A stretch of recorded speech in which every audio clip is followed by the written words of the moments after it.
반갑습니다. 하모니 입주민 여러분. 월요일은 시사 벌써 10번째 시간입니다. 이번 주가 지나면 제가 시사, 독서, 잡담 모두 10번째 에피소드를 마칠 겁니다. 방송을 30번 가까이 하면서 많은 생각들, 보람, 행복, 배움, 성찰, 그리고 약간의 고민, 스트레스 이런 것들을 안고 살아갑니다. 하지만 한 가지 확실히 말씀드릴 수 있는 것은 아무것도 할 줄 몰랐던 제가 유튜버로서 10주, 30회 가까이 끌고 올 수 있었던 것은 모두 늘 따뜻하셨던 입주민 여러분들 덕분이었습니다. 마음을 다해 감사 인사를 드립니다. 부산 모임 잘 가졌습니다. 광주 모임에 이어서 부산 하모니 1대 보주가 결정됐습니다. 이경호 보주님 축하드리고 감사드립니다. 역시 광주 보주이신 이상훈님과 마찬가지로 종신제 보주에 당선되셨습니다. 앞으로 잘 부탁드립니다. 행복한 시간 보낼 수 있게 맞아주신 따뜻한 부산 민주시민 여러분들께 다시 한번 고개 숙여 감사드립니다.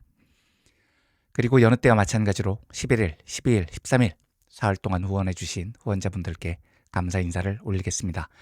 11일 목요일 후원자분들이십니다. 송별라님, 이별성님, 지금부터 두 분은 가운데 별을 넣으면 성함이 똑같게 들립니다. 그래서 끝 글자에 별을 넣겠습니다. 박문별님, 박재별님, 하윤하준님, 박별희님, 홍별한님 모두 감사드립니다. 12일 금요일 후원자분들이십니다. 최별빈님, 이별완님, 수학엄마님, 문별원님. 이분은 제가 실명을 밝히겠습니다. 울산의 자랑스러운 조선노동자 이유준님, 저하고 친한 분이신데 사상 처음으로 후원 액수도 밝히겠습니다. 11,000원 보내주셨습니다. 제가 물어봤습니다. 11,000원은 뭐냐고. 그랬더니 다른 데는 10,000원씩 하는데 형님한테 특별히 더 보내는 거라고. 감사드립니다. 고별은 브로콜리 너마저님, 그리고 소리 없는 아우성을 연상시키는 멋진 아이디의 소유자 시끄러운 고동님, 응원합니다님, 이별호님, 그리고 13일 토요일 후원해주신 엄마나무님. 제가 늘 드리는 이야기지만 그냥 하는 말이 아니라 진심입니다. 여러분들의 따뜻한 도움을 항상 가슴에 새기고 살아가겠습니다. 감사드립니다. 자, 본론 시작하겠습니다. 미국 이야기입니다. 다들 아시는 사건, 미국 조지아주 현대자동차 LG에너지솔루션 합작공장에서 벌어진 그 사건입니다. 미국 이민세관 단속국이 한국인 317명을 비자 문제로 시비를 걸어서 체포를 했습니다. 다들 다행히 무사히 한국으로 돌아오셨습니다. 사건 내용은 워낙 보도가 많이 돼서 입주민 여러분들께서도 잘 아시리라고 생각합니다. 외형적인 결론만 빨리 말씀드리면 미국과 트럼프는 지금 쌉뻘짓을 하고 있습니다. 트럼프는 제조업을 부흥시키겠다라는 희망 아래 기술이 발전한 주요 동맹국에게 미국에 공장을 세워달라고 숱하게 주장을 했습니다. 그런데 공장을 세우고 났더니 비자를 잘 안 내줘요. 그래서 어떻게든 일을 하려고 비자 문제가 해결되지 않은 상태에서 일을 했더니 이번에는 불법 체류 어쩌고 하면서 우리 노동자들을 범죄자 호송하듯이 전 세계 방송으로 내보냈습니다. 이게 지금 뭐 하는 짓일까요? 궁극적인 질문을 던지지 않을 수 없습니다. 미국은, 트럼프는 이민 단속이 제일 중요한 겁니까? 아니면 양질의 외국인 투자를 유치하는 게 더 중요한 겁니까? 당연히 직면해야 될 이 질문에 트럼프는 아주 애매모호한 태도를 보이고 있습니다. 이민국의 단속은 정당했다. 그런데 나는 외국인 투자 유치를 더 많이 받고 싶다. 외국인으로부터 투자는 받고 싶고 외국인이 미국에서 설치는 것 꼴보기가 싫고, 이 모순을 둘 다 꼴리는 대로 끌고 가고 있다는 겁니다. 근데 저는 이 과정이 너무 허접해서 몸둘 바를 모르겠습니다. 미국이 원래도 허접한 면이 있었는데 그래도 과거의 미국은 세계 최강대국으로서 그 허접함을 어느 정도 숨기는 사악함 정도는 갖추고 있었습니다. 그런데 지금의 미국, 트럼프의 미국은 그냥 너무 허접합니다. 그러면 미국이 주어하고 서술어도 못 맞추는 왜 이런 허접한 나라가 됐냐는 건데, 뜬금없지만 이 이야기부터 해보시죠. 최재형 전 감사원장이요. 문재인 정부 때 감사원장 하다가 2021년에 갑자기 국민의힘에서 대통령 후보를 하겠다고 뛰쳐나간 그 인간이 대선 출마를 선언하면서 지 유튜브 채널에 이런 사진을 공개했습니다. 20명에 가까운 대가족이 설 명절에 모여서 가슴에 손을 얹고 애국가를 4절까지 완창한다. 이걸 자랑을 하고 자빠졌습니다. 저는 정말 엽기적이었습니다. 21세기가 시작된 지 20년이 지났는데 내가 아직도 이런 세상에서 살고 있나 슬퍼졌습니다. 물론 남이야 설날에 애국가를 부르건 말건 무슨 상관이냐 이럴 수 있는데요. 맞습니다. 그런데 그 남이 나하고 아무 상관없는 사람이면 지들끼리 모여서 애국가를 부르건 기미가요를 부르건 덴노헤이카 반자이를 외치건 똥을 싸건 니들 자유입니다. 하지만 대통령 후보로 나선다는 작자가 이런 짓을 하면 이야기가 완전히 다르죠. 최재형은 이런 모습을 바람직하다고 본다는 거니까요. 그리고 만약에 최재형이 대통령이 됐으면 우리 국민들은 이런 정서를 강요받아야 한다는 이야기니까요. 개인적인 문제가 아닌 겁니다. 더 웃긴 건 이 논란이 커지니까 그 집안 며느리들, 정확히 말하면 이런 행사를 군인 출신이었던 최재형의 아버지가 시켰다는 건데 최재형 반려자, 형수, 재수가 성명서를 발표를 했어요. 이게 왜 문제냐? 애국가를 부르는 게 부끄럽지도 괴롭지도 않다. 우리는 나라가 잘 된다면 애국가를 1000번, 10,000번이라도 부를 것이다. 이런 말을 공식적으로 하고 다닌다는 겁니다. 저기요, 일단 애국가를 1000번, 10,000번 부르면 나라가 잘 되겠습니까? 예? 요즘 유행어로 겠냐죠? 예, 그게 되겠냐고요. 그리고 둘째, 이게 핵심입니다. 지금 이 집안 며느리들은 이걸 자발적으로 했다고 주장을 했다는 겁니다. 최재형도 이건 우리가 자발적으로 한 거기 때문에 자랑스럽게 공개했다. 뭐 이런 취지 아니겠습니까? 그런데 그걸 자발적이라고 믿는다는 사실이 뇌가 이미 빠갈이 났다는 증거입니다. 군인 출신 시아버지가 며느리들 불러 모아놓고 설 명절인데 애국가 부르자. 예, 아버님 불러야죠. 이게 어떻게 자발적입니까? 사진 보면 아주 어린아이도 있던데 자발적으로 불렀겠습니까? 우리는 자발적이었다. 이런 최재형 설명에 시아버님 그건 네 생각이고요. 누군가가 이런 댓글을 달았던데 정말 전곡을 찔렀습니다. 그건 네 생각이죠. 우리나라가 한동안 매우 가부장적인 사회에서 살았습니다. 최재형이 산 시대가 그런 시대겠죠. 저 시대의 며느리라는 존재는 어떤 경우에도 시아버지의 지시를 거부하지 못합니다. 애국가가 4절이 아니라 40절까지 부르라고 해도 부르게 돼 있습니다. 그런데 최재형 같은 사람은 이해를 못합니다. 심지어 애국가를 부른 최재형 반려자, 형수, 재수도 다 자발적이었다고 주장을 합니다. 왜 이런 일이 생길까요? 20세기 가장 위대한 정신분석학자로 칭송받는 에리 프롬의 책 중에 불복종에 관하여라는 저서가 있습니다. 설 명절에 만나서 음식 맛있게 먹고 헤어지는 건데 거기서 애국가를 쳐부르자 이런 부당한 지시를 할 때 며느리들이 거절을 못하고 복종을 합니다. 프롬의 질문은 이겁니다. 왜 사람이 부당한 권력에 복종하는가? 이겁니다. 프롬의 분석은 이렇습니다. 첫째, 복종을 해야 안전하게 보호받는다는 느낌이 있다는 겁니다. 복종을 할 때 보면 내가 복종을 바쳐야 하는 존재가 권력자잖아요. 시아버지가 권력자죠. 이때 이 권력자에게 복종하면 내가 그 권력의 일부가 됩니다. 복종을 하면 나도 강한 존재가 된다고 느낍니다. 오류를 범할 가능성도 낮아진다고 믿어집니다. 왜냐하면 권력자가 나 대신 결정을 내려주기 때문입니다. 혼자라는 외로움도 줄어듭니다. 권력자가 지켜주니까요. 그래서 이런 사람들이 보기에는 권력에 불복종하는 게 매우 아둔하게 보이는 겁니다. 쟤는 왜 저래? 왜 이렇게 삐뚤게 살아? 한심한 놈들. 이렇게 됩니다. 여담입니다만 박성훈이라는 인간이 있습니다. 제가 이번에 부산 입주민 여러분들 뵙고 왔는데 부산 입주민 여러분들도 잘 모르시더라고요. 부산에서 경제부시장도 지냈고 지난 총선에서 아슬아슬하게 국민의힘 간판으로 부산 북구 을에서 당선된 인물입니다. 제가 얘를 좀 알아요. 어떻게 하냐면 재수할 때 같은 반이었습니다. 상당히 친했어요. 개인사를 이야기해서 좀 그렇지만 박성훈이 부산에서 서울로 유학을 온 거거든요. 제가 알기로 집이 상당히 어려웠습니다.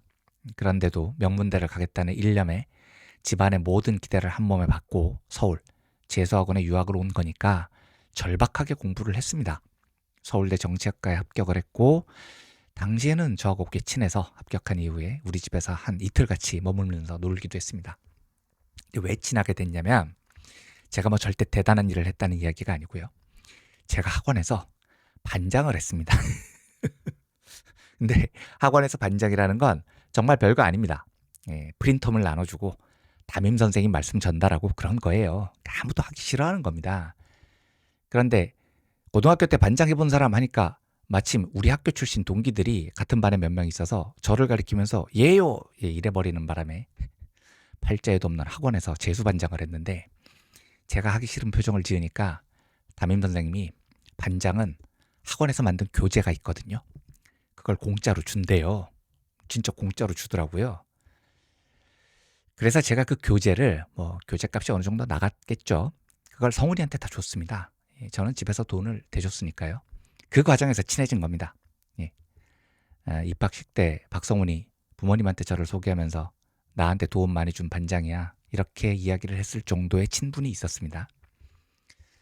근데 얘는 입학 이후에 공부를 엄청 열심히 했습니다. 이해가 됐어요. 집안의 운명이 자기 어깨에 걸려 있었으니까요. 1993년에 행정고시를 합격했고 공무원이 됐고 나중에는 사법고시도 합격했다고 그러더라고요. 그러니까 고시 2관왕이죠. 열심히 공부한 거 당연히 이해하고 인정하고 존중합니다. 그런데 1994년쯤인가 도서관 앞에서 우연히 만났는데 아마 제가 그때 무슨 우루과이 라운드 반대 투쟁이었나? 그거 하면서 전단지 들고 교내에 막 여기저기 붙이고 다닐 때였습니다. 성훈이가 저를 보더니 진짜 한심하다는 표정으로 이런 표정 있잖아요. 야, 너 아직도 이러고 다니냐? 이러더라고요. 그래서 제가 이 미친 새끼가 뭐라는 거야? 아니, 서로 삶이 다를 수는 있는데 네가 뭔데 이 새끼가 내 인생을 경멸하고 지랄이야. 넌 그렇게 살아 이 새끼야. 이러고 헤어지고는 제가 다시는 안 봤습니다. 자기도 가난한 민중 출신이면서 자기는 권력에 복종하는 게 너무 당연하다고 생각을 합니다. 그게 안전하다고 믿어요. 보호받는다고 믿는 거죠. 2019년 부산시 경제부시장이 됐거든요. 박성훈이요. 그게 민주당 오거돈 시장 때였습니다. 2018년에는 민주당 예산결산특별위원회 수석주문위원도 맡았어요. 그러더니 오거돈이 날아가니까 바로 국민의힘에 입당하더라고요. 그러니까 이런 사람들은 여당, 야당, 진보, 보수 이런 게 중요한 게 아닙니다. 권력이 있는 곳에 충성하는 겁니다. 프로그램에 따르면 그게 안전하다고 느낀다는 거죠. 그러니까 이런 사람들은 이 안전에서 벗어난 사람들을 이해를 못하는 겁니다. 그러니까 저보고 진짜 개한심하다는 눈빛으로 야, 너 아직도 이러고 다니냐? 이렇게 말을 하는 겁니다. 제가 재밌는 거 하나 보여드릴까요? 제가 과거에 한동훈 비판하면서 강남 파락군이 권력 전면에 들어섰다. 나도 파락군 출신이지만 이건 정말 위험하다. 이런 내용의 칼럼을 쓴 적이 있습니다. 그런데 이 글이 돌면서 이런 댓글을 남긴 인간이 있더라고요. 저 기자분은 뭔가 패배의식에 많이 쩔은 분 같지 않아요? 강남에 대해서 뭔가 피해의식이 있나? 정말 파락군 출신 맞을까요? 예. 그러니까 네 눈깔로 보면 내가 패배의식에 쩔은 것처럼 보일 수도 있죠. 근데 패배의식에 쩐 것, 그건 뭔지 쪼대로 뭐 생각하시는데 이런 사람들은 파락군 출신이 왜 저렇게 살아? 왜 권력에서 벗어나 멍청하게? 이해를 못하는 겁니다. 복종이 안전하다고 생각하니까요. 그러니까 지 대가리로 도저히 이해가 안 되니까 저 사람 정말 파락군 출신 맞을까요? 이런 의아함을 갖는 겁니다. 그러니까 박성훈하고 비슷한 거예요. 불복종이라는 불안의 영역에 들어가는 사람을 이해를 못하는 거죠. 그래서 프롬이 이런 말을 합니다. 불복종의 역량을 잃은 사람은 자신이 복종하고 있다는 사실조차 인식하지 못한다. 자기가 복종하고 있다는 걸 모른다니까요. 최재형 가족들이 우리는 자발적으로 애국가를 불렀어요. 이러는 이유입니다. 최재형도 그런 가족들을 보면서 우리 집안 며느리들은 진짜로 자발적으로 애국가를 완창한 거예요. 흐뭇해하는 거고요. 자, 이 이야기를 왜 들었냐? 프란츠 파농의 수평폭력 개념을 설명하기 위해서입니다. 제가 지난주 독서 시간에 소개해드렸지만 라이베리아와 시에라리온은 해방 노예들이 세운 나라입니다. 그런데 이 해방 노예들이 원주민을 노예로 부릅니다. 그리고 자기들은 미국, 영국 백인들과 함께 살았으니 우월하다고 믿습니다. 매우 비상식적이잖아요. 자기를 노예로 잡아가서 부려먹은 백인들과 맞서 싸우는 게 아니고 그 권력 안에서 안전함을 느낍니다. 더 놀라운 건 백인들한테 죽도록 착취를 당했는데 그걸 똑같이 자기보다 약한 사람들한테 한다는 겁니다. 아니, 나를 팬 건 강남 8학군 지배계급인데 오히려 나를 팬 강남 8학군 보호 아래 있으면 안전하다고 느낍니다. 그리고 그 구조에 불복종하는 약한 사람을 더 패버립니다. 화학자이면서 작가인 프리모 레비, 유대계 이탈리아인이거든요. 아우슈비츠에 감금됐습니다. 그런데 레비의 기억이 이렇습니다. 내가 수용소에서 처음 받은 위협과 모욕, 첫 구타는 나치 친위대원들로부터 받은 것이 아니라 나와 똑같은 유대계 수용자들, 즉 동료들로부터 받은 것이었다. 상식적으로 유대인으로서 같이 탄압을 받고 같이 감옥에 갇힌 처지라면 서로 연대하고 협동하고 투쟁을 해야 됩니다. 그런데 레비의 경험은 전혀 달랐습니다. 나치로부터 억압받는 유대계 수감자들이 감옥 안에서 서열을 정합니다. 그리고 그 안에서 약자를 괴롭힙니다. 동족끼리. 그것도 같은 처지에 있는 동료들끼리요. 이걸 어떻게 이해해야 하냐는 겁니다. 이 현상에 대해서 탁월한 의견을 남긴 정신의학자가 있습니다. 프랑스 출신 정신의학자로 인생의 많은 시간을 프랑스 식민지였던 알제리에서 살면서 알제리 독립을 위해서 투쟁했던 투사 프란츠 파농입니다. 자, 지도를 보시면 아시겠지만 알제리는 프랑스와 매우 가깝습니다. 지중해만 건너면 알제리죠. 그래서 프랑스가 실제 알제리를 자기 나라라고 생각했습니다. 자원도 많고 아프리카의 거점으로도 유용한 지역이 있었으니까요. 그래서 자칭 자유평등 연대의 나라 프랑스가 알제리 독립을 진짜 끝까지 반대합니다. 알제리 민중들이 1954년부터 1962년까지 무려 8년 동안 어마어마하게 긴 독립투쟁을 펼치는데 프랑스가 이때 알제리를 탄압한 기록들을 보면 진짜 이 새끼들이 일본보다 더 심한 새끼들 아니야 라는 생각이 들 정도로 심각했었습니다. 실제로 프랑스의 알제리 지배와 일본의 조선 지배가 상당히 닮은 구석이 있습니다. 동조화 정책이라고 부릅니다. 식민지를 자기 나라라고 생각하는 겁니다. 프랑스는 실제로 알제리를 자기 나라 행정구역으로 편입시키려고 했었습니다. 일본은 아시다시피 내선일체, 일본과 조선은 하나다 정책을 사용을 했죠. 이걸 동아정책이라고 부르는데 일본과 프랑스는 수많은 제국주의 국가들 중에서 가장 강력한 동아정책을 쓴 두 나라입니다. 알제리와 조선을 대상으로요.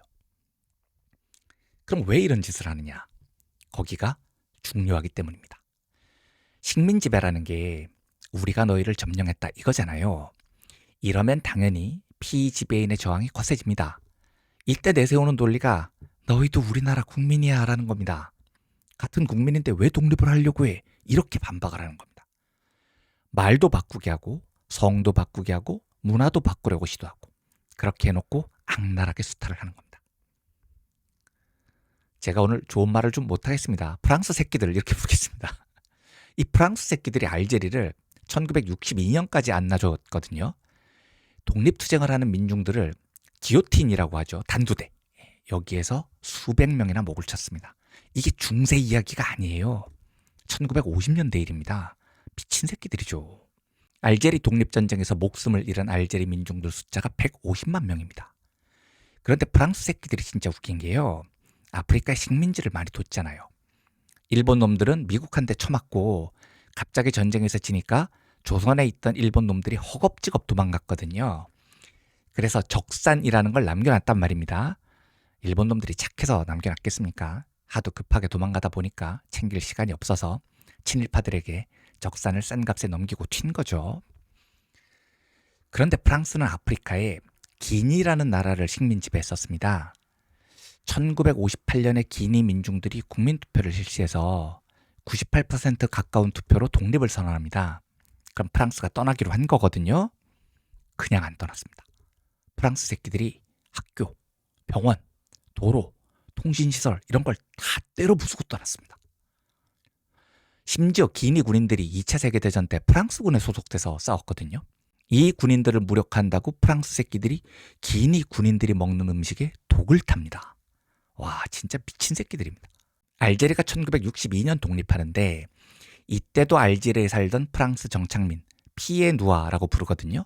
얘들이 떠나면서 농장, 공장, 집 다 때려 부수고 떠났습니다. 제가 더 웃긴 이야기 해드릴까요? 웃긴 이야기가 아니고 슬픈 이야기입니다만. 아이티라는 나라가 있습니다. 아프리카가 아니고 중남미 지역에 있는 섬나라인데 도미니카 공화국 옆에 있습니다. 1804년에 프랑스로부터 독립을 합니다. 그런데 프랑스가 아이티 보고 야, 니네 독립했으니까 그 대가로 돈을 내놔라. 이런 황당한 주장을 합니다. 우리가 너희한테 인프라 깔아줬잖아. 이런 명목으로요. 배상금으로 1억 5천만 프랑. 나중에 아이티가 울고불고해서 이걸 9천만 프랑으로 깎아줘요. 그런데 아이티가 이 빚을 무려 122년 동안 갚아야 했습니다. 1947년이 돼서야 빚을 다 갚았거든요.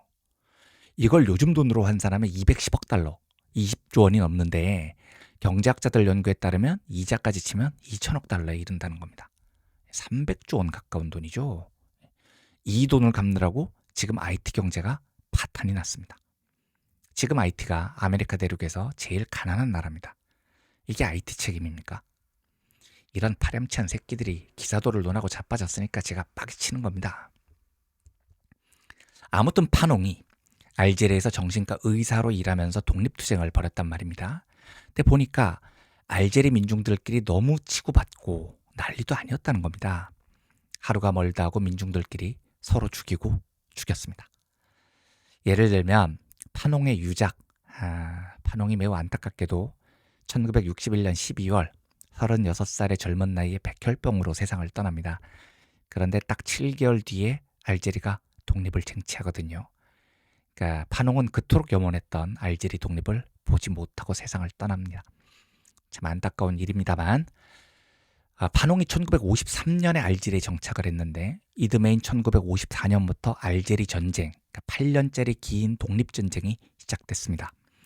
그러니까 파농은 알제리에 머문 기간 대부분 정말 처절하게 알제리의 독립투쟁을 지켜보고 함께 싸운 사람입니다. 그때 파농이 놀라운 사실을 관찰합니다. 알제리 민중들이 대부분 천막에서 사는데 하루 14시간 동안 보통 일을 했다고 합니다. 프랑스 착취가 말도 안 될 정도였으니까요. 피곤하잖아요. 그래서 천막에 돌아왔더니 좀 쉬려고 보니까 옆 천막에서 갓난아기가 울어요. 그러니까 알제리 민중이 그 옆 천막으로 쳐들어가서 시끄럽다는 이유로 아기를 찔러 죽입니다. 가난하니까 노동자가 외상을 얻잖아요. 그런데 가게 주인이 외상값이 밀려서 더 이상 외상 못 줘. 이러니까 상점 주인을 야밤에 찾아가서 찔러 죽입니다. 이런 폭력성에 대해서 프랑스의 설명이 알제리 놈들은 선천적으로 저열하고 폭력적이다. 이유 없이 살인을 하고 범죄 성향이 강하다. 이렇게 설명을 했습니다. 깜둥이들은 원래 폭력적이야. 백인들이 하는 이런 마타도어였던 거죠. 그런데 파농이 정신의학자였거든요. 1954년부터 1959년까지 자신이 직접 치료한 환자들의 치료 기록을 바탕으로 프랑스인들의 헛소리에 반격을 시작합니다. 파농은 알제리 국민들이 왜 폭력적이냐? 프랑스 놈들이 우리에게 지독한 폭력을 행사했기 때문이다 라고 분석합니다. 현대 정신의학계에 큰 충격을 안긴 그 유명한 폭력론이라는 겁니다.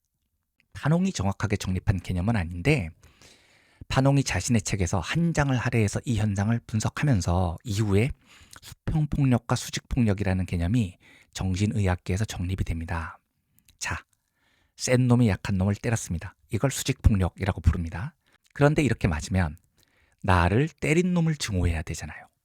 하지만 이게 잘 안 된다는 겁니다. 일단 겁도 나고요.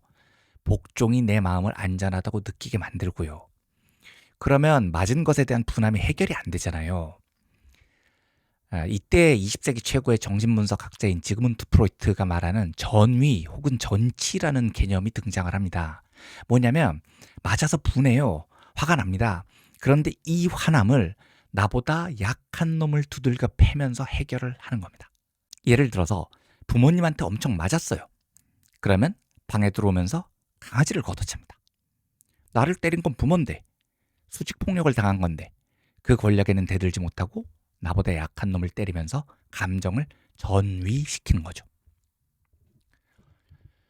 2016년에 영국 민중들이 국민투표로 유럽연합에서 탈퇴를 합니다. 브렉시트라는 거죠. 탈퇴한 가장 큰 이유가 영국이 국경을 너무 쉽게 개방하는 바람에 아랍의 가난한 난민들이 유럽 대륙을 거쳐서 영국으로 너무 쉽게 들어온다. 쟤들이 지금 우리 일자리를 빼앗아서 우리 영국 민중들이 가난한 거다. 그러니까 EU를 탈퇴해서 꼴 보기 싫은 아랍 난민들이 영국에 들어오는 것을 막자. 이게 가장 큰 논리였거든요. 그런데 웃긴 건 브렉시트가 결정된 당일 영국인들이 구글에서 가장 많이 검색한 문장 중 2위가 EU가 뭔가요? What is the EU였습니다. 탈퇴는 했는데 뭐해서 탈퇴한 건지도 몰랐던 겁니다. 검색어 1위는 EU를 탈퇴하는 것이 무슨 의미인가? What does it mean to leave the EU였습니다. 무슨 의미인지도 모르고 탈퇴를 한 겁니다. 하지만 제대로 돌아보면 영국 민중들의 가난함이 난민 때문이었겠습니까? 당시 영국 공영방송 BBC의 보도 내용을 보면 영국은 2016년 소득 불평등이 세계에서 가장 심한 나라 중 하나였습니다. 영국의 최상위 부자 1%가 보유한 돈이 하위 20% 계층이 보유한 재산보다 20배나 많았습니다. 즉 당시 영국 민중들이 가난했던 가장 핵심 원인은 시티 오브 런던으로 불리던 영국의 금융자본이 민중을 착취했기 때문입니다. 그런데 시티 오브 런던과 맞설 용기는 없습니다. 거기에 복종하는 게 안전하다고 느낍니다. 이때 감정이 전위 혹은 전치됩니다. 맞아서 아프니까 누굴 패고 싶은데 난민들이 눈에 보이는 겁니다. 나보다 약하잖아요. 패는 겁니다. 그래서 수평폭력은 절대 자연스럽게 생기지 않습니다. 수평폭력은 항상 수직폭력의 부산물입니다. 판홍은 이렇게 표현합니다. 분노는 옆으로 흐른다. 좀 돌아왔습니다만 미국 이야기 이제 해보겠습니다. 저는 2016년 미국 대선을 정말 흥미롭게 그리고 충격적으로 바라봤습니다. 이에 대선의 주인공은 두 명이었죠. 한 명은 버니 샌더스, 한 명은 도널드 트럼프입니다. 지금은 트럼프 현상이 너무 강해서 많이 잊혀졌지만 당시 트럼프는 공화당에서조차도 전혀 인정받지 못했던 미친 또라이였습니다. 트럼프가 장난으로 대선 출마했다고 생각을 했었어요. 그리고 공화당은 전통적으로 자유무역을 지지하는 정당이었습니다. 월스트리트의 지배를 받은 정당이었다고요. 월스트리트가 트럼프같이 통제 안 되는 또라이를 대통령으로 밀 리가 없었습니다. 그리고 민주당. 이때 민주당은 무조건 힐러리가 후보가 되는 게 아니고요. 대통령이 되는 거였습니다. 그런데 민주당 후보 경선에서 버니 샌더스라는 스스로를 사회주의자라고 부르는 정치인이 돌풍을 일으킵니다. 거의 힐러리하고 박빙으로 붙었습니다. 이길 뻔도 했어요. 미국에서 사회주의자가 대통령이 될 뻔한 겁니다. 당시 여론조사를 보면 버니 샌더스가 만약에 민주당 후보였다면 트럼프를 이겼습니다. 굉장히 큰 표 차이로 이겼어요. 근데 아무튼 트럼프와 샌더스 둘 다 미국 주류 정가에서는 절대 인정을 못 받던 아웃사이더 중에 아웃사이더였습니다. 그 두 사람이 급속도로 주인공으로 떠오른 해가 2016년입니다. 이게 왜 가능했냐는 거죠. 미국 정치 구조가 그렇게 허접할 리가 없잖아요. 40년 동안 세상을 지배해온 신자유주의의 월스트리트가 어떻게 만만한 존재겠습니까?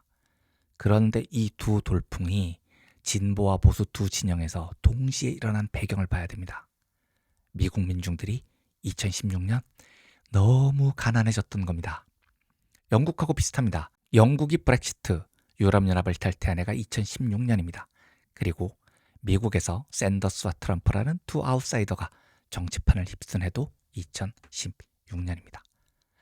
미국은 월스트리트, 영국은 시티 오브 런던, 금융자본이 지배하는 나라입니다.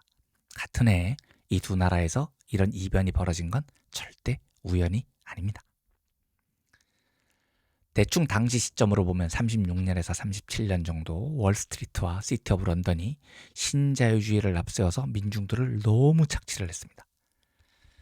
그나마 2000년대 초중반 부동산 버블 때에는 민중들이 집이라도 한 채 갖고 흥청망청했는데 2008년 글로벌 금융위기가 터지면서 민중들이 갖고 있던 집 한 채까지 다 날렸습니다. 이 박탈의 정서를 느끼는 자본으로부터 수직 폭력을 당한 대표적인 민중들이 백인 노동자들입니다. 미국에서 백인 노동자들은 1970년대까지만 해도요, 제일 잘 사는 사람들이었습니다. 미국 애들이 주말이면 정원에서 바비큐 파티 같은 거 자주 하거든요. 너무 잘 살았어요, 그 시절에. 1960년대, 70년대 생긴 문화입니다. 우리 아빠가 공장 노동자야. 특히 플린트 공장 같은 데 다니는 자동차 회사 노동자면 이게 자랑거리였습니다. 그런 백인 노동자들이 신자유주의 36년 동안 개팍살이 났단 말입니다. 그러면 신자유주의와 싸워야 됩니다. 월스트리트하고 싸워야 돼요. 하지만 미국 정치인 중에 누가 감히 월스트리트와 싸우겠습니까? 아무도 이런 말을 못합니다. 힐러리는 말할 것도 없고요. 오바마도 이런 말 못했습니다. 그런데 그걸 샌더스가 한 겁니다. 우리가 가난한 이유는 월스트리트의 착취 때문이라고요. 싸워서 다시 우리의 몫을 되찾아오자고요. 이게 미국 민중들에게 충격을 줍니다. 수직폭력의 본질을 버니 샌더스가 정확히 꿰뚫었던 거죠. 반면에 또 한 명의 아웃사이더 트럼프는 민중들의 전치 심정, 전위 심정, 수평폭력 심리를 자극하는 방법을 너무 정확하게 알고 있는 선동가입니다. 우리가 가난한 이유는 이민자들이 우리의 일자리를 빼앗기 때문이야. 멕시코 국경에 거대한 장벽을 세우자. 다 쫓아내버려. 과거 한때 잘 살았던 백인 노동자들이 열광합니다. 저 새끼들 다 죽여버려. 이번 조지아 공장 사태도 미국이 제정신이라면 투자를 유치해놓고 그 공장에 잘 보여야 되는 겁니다. 그런데 신고를 해서 쫓아내버려요? 트럼프가 빠가사리가 아니라면 이런 짓을 하면 안 되는 겁니다. 그런데 트럼프는 이 짓을 해요. 그러니까 지도 찝찝하죠. 그래서 나중에 투자 유치는 중요한 건데 합법적으로 우리 노동자들에게 기술을 잘 넘겨줬으면 좋겠는데 이렇게 사족을 답니다. 하지만 트럼프에게 중요한 건 미국의 미래가 아닙니다. 자기를 지지하는 이 분노한 민중들, 맞기는 자본들로부터 두들겨 맞았는데 패기는 자기보다 약한 사람들을 패고 싶어하는 이 민중들의 입맛에 맞는 행동을 해야 됩니다. 쥐가 그걸로 당선됐으니까요. 그래서 트럼프가 이렇게 허접한 짓을 하는 겁니다. 다른 이야기지만 찰리 커크라고 미국 꼴통 보수 우파 유튜버가 최근 암살을 당했죠. 저는 이 사건을 보면서도 미국이 정말 허접해졌구나. 원래도 허접한 면이 있었지만 이제 그 허접함을 숨기려고 조차 안 하는구나. 참 많은 생각이 들었습니다. 오늘은 너무 길어져서 찰리 커크 이야기는 생략하고 이 정도에서 마치도록 하겠습니다. 수요일 독서 시간에 다시 찾아뵙겠습니다. 한 주의 시작입니다. 민중들의 축복이 가득한 한 주 맞으시기를 소망합니다. 함께 해주셔서 감사합니다.